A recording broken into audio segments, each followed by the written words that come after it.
Hey guys, welcome to Find Wine to Me, a special episode today because in this episode I put together the favorite parts or probably the most useful parts of a LinkedIn Live webinar which I presented with Priscilla Henneken, wine consultant from Australia, and we talked about many different things. Before we get into that, let's get the intro done. So, in the first part, we discussed a little bit about storytelling and how storytelling can go well and how storytelling can go wrong. So let's check that out. Storytelling, for me, is one major part what wine companies generally screw up on. And it's not nice to say, but I think that's true, because I think what we should be focusing more on is storytelling in social media, because we as human beings are best at telling our own and storytelling is not exactly just putting out a picture or talking about us. It's talking about the product, what we create, the experiences, what we create. And it's a difficult task to actually do and achieve success with. But I think it's a major part of social media. And it's a major part of not just social media, but digital marketing as well, because storytelling doesn't stop at social media. It carries on with other elements of the digital marketing mix as well. And it has to be a combined experience. I think it's not just the picture. I would like to mention is about like how people actually write about the product. I guess they don't use storytelling at all. I was one of these.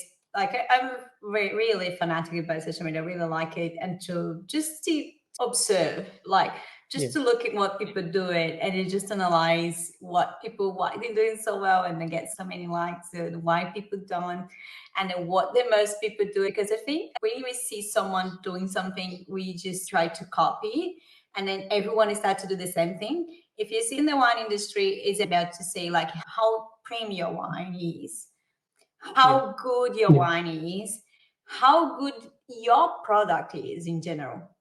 Because as most of the business owner believe storytelling is that my product is awesome, it's amazing, we solve millions of problems, everyone going to buy. And that's the mentality of most of the business owners. But how many people, how many wineries, or how many business owners say the same thing? Have the feeling of the consumer. I'm going to the winery. The first one, they tell me that. The second one, they tell me that. The third one, they tell me that. And the fourth one, they tell me that. If I go into the bottle shop, all the wine is amazing. I don't trust. Where's my trust? You're just telling me the same thing, and the other 100 wineries just told me the same thing. How can I trust you and the other 100 if everyone is doing the same thing? Everyone doing premium wines. It's just confusing. I think they think they telling a story, but they are not a story. So I think people have to tell their own stories rather than their product stories. And I think that's where the major problems are. And a lot of people, obviously, on social media, especially when companies post on social media, they don't add their own face. They don't add their own personality to the mix. And I think that's where storytelling sort of fails for them, because people buy from people. People only trust people. People don't trust the faceless companies.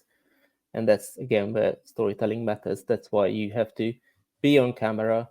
That's why you have to, create your own stories and tell that to the world as only you can tell. What we have to remember is we're not telling the story to ourselves. We're telling the story to people who actually consume the product.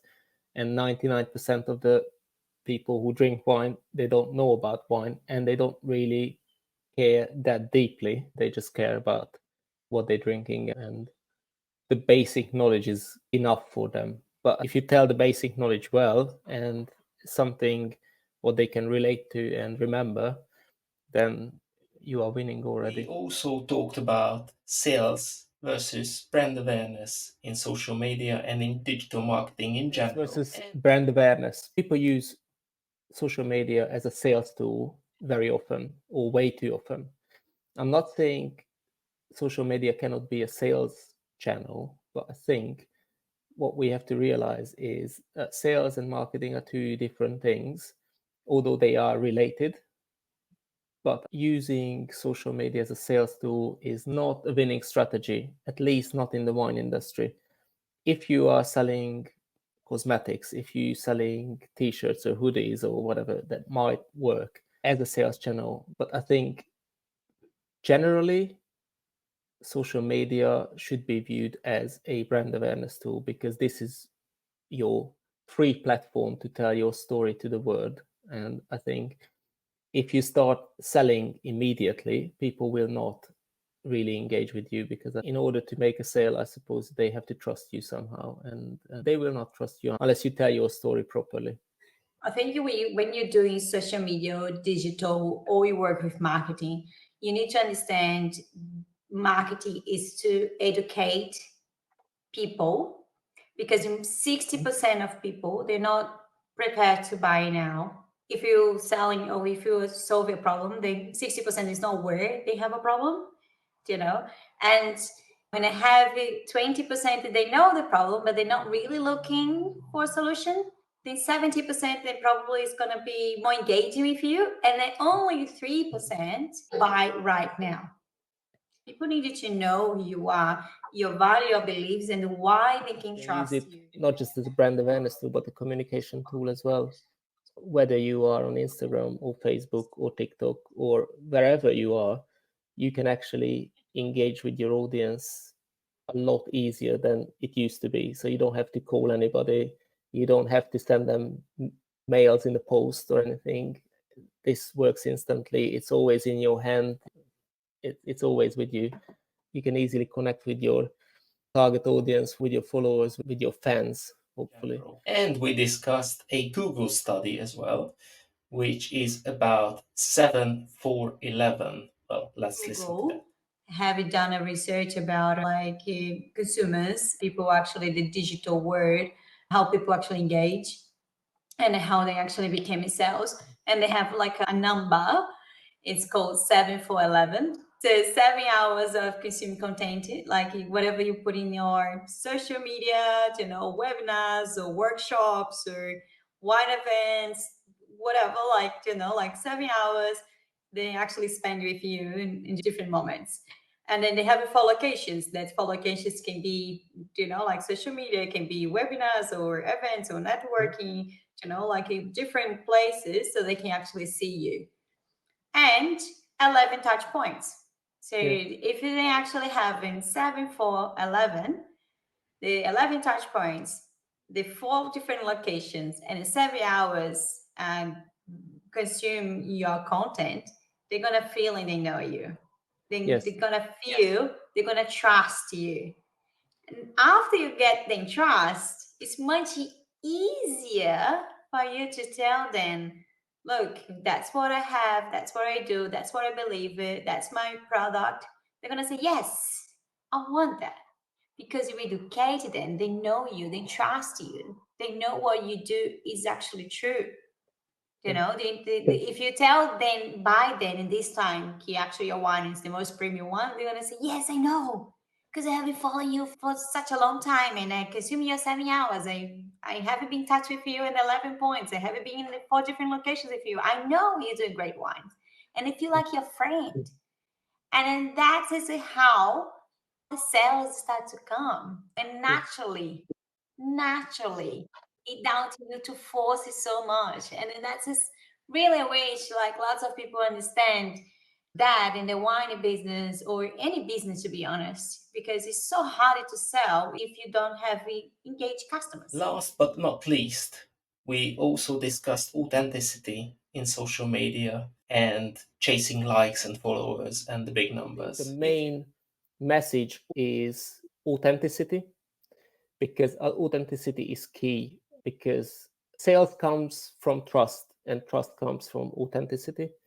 So I think authenticity is the key thing of social media, because people get so much content thrown at them. They want real content, they want authenticity, they don't want more fake news around them. I agree 100%. And that's the only way to make you unique, because your story, your challenge, everything it has passed to you is passed to you. No one can copy. Whatever passed to you, whatever your challenge was in the past, for you get where you are, is unique. So hanged up on the numbers that I have 50,000 followers, I have 1 million followers. It doesn't matter. If you don't convert your followers into customers, it doesn't matter. You can have 500 followers and you can convert 100 of them. Then you made 100 times more sales than the guy who just converted 1 out of the 1 million. I really think you touch something very good. We don't need 1 million of followers. You don't need 60,000, or you don't need that. Forget about the numbers. You have a good engagement. You know the people there. You know what they like, and they actually engage with you, and then you actually selling things. Doesn't matter the number. Don't buy followers. Really engage is much more important than how many people they actually just heard about you. If more people engage, more you're gonna naturally come in your funnel, and then people just gonna buy for you because they like you, they trust you, they want to be part of what are you building or what are you try to sell. If you guys like this episode, please subscribe, like and share this video, because this is how the word gets out. Details about this LinkedIn live webinar is in the show notes below, so you can find it on my LinkedIn. It's still saved there, so please check that out as well, and tell me your comments and your thoughts about the topic. Cheers guys, see you next time.